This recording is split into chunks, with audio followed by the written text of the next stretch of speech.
So I think it's important to recognize that, of course, the world tariff situation is constantly evolving. The U.S. administration is quite mercurial.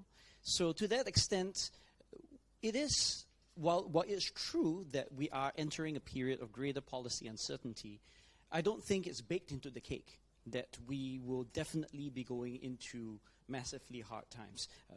That remains to be seen.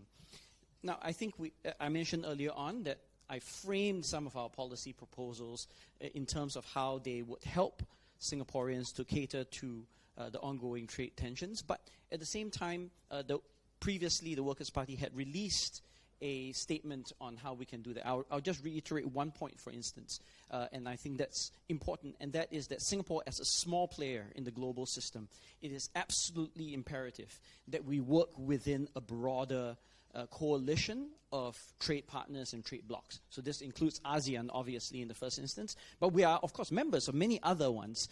We are members of, for instance, the CPTPP, and that is another avenue by which we can leverage off and multiply the effects of what we care about as a small trading nation to ensure the resilience of our economy in the face of these issues.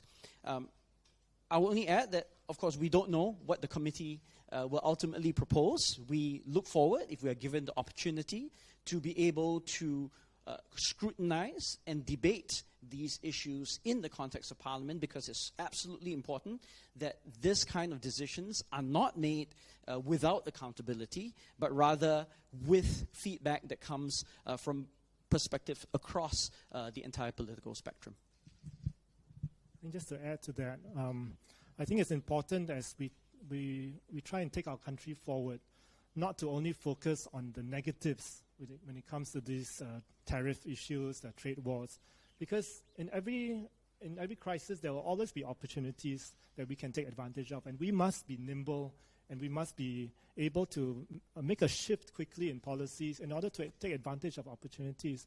In the last sitting of Parliament, I was asking the Prime Minister whether or not there are opportunities in this crisis, whether or not, for example, we can take advantage of the differential tariffs that are applied to different countries to be able to go forward and go into have certain industries go into the U.S. market because they would be subject to lower tariffs than some of the other countries. And so these are just some of the examples of how I think we need to have fresh thinking in how we approach even things like our trade policies. And we cannot always be in a state of fear or in a state of uncertainty when Singaporeans are looking to the government to be able to propose policies that would actually take us out. And it's not just about applying subsidies or giving assistance, but rethinking the way we do things. And I think that's where it's not the solutions are not going to come necessarily from us even. It's going to come from a more open society where people can step forward and have the confidence to offer their ideas without getting hammered down.